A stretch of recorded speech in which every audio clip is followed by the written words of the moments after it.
Yeah. Redemption Music Group. Summertime, we in the sunshine.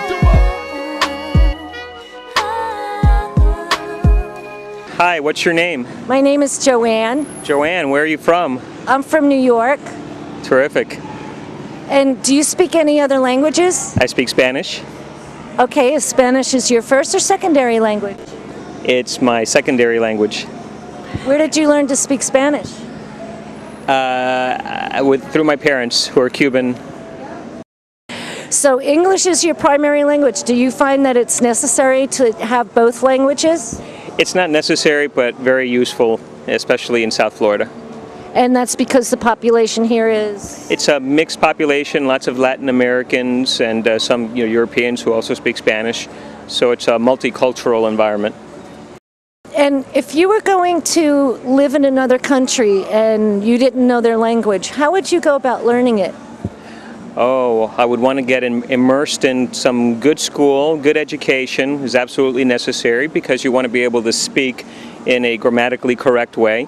And also I would force myself to practice every day with people in that community. I'm an immigration lawyer, and that is my advice to my clients who come from foreign countries. You know, especially if you've got a community of people from your country, your tendency is to stick with those people and to communicate with those people as much as you can, but it's a mistake. What you want to do is speak the language of the country where you're living, and the way to do that as quickly as possible is to force yourself to speak in that language on a daily basis with people who are only speaking to you in that language.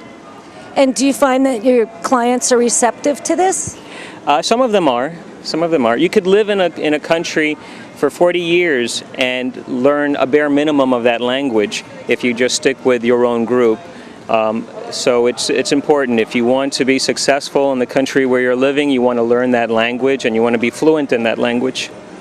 Especially in Miami, where there's a great culture of Cubans and Spanish-speaking people, it would be very easy not to speak English. Exactly.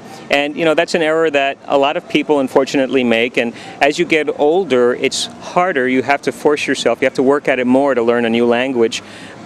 Learning to speak the language well wherever you're living is an absolute necessity for your success, for your happiness in that community.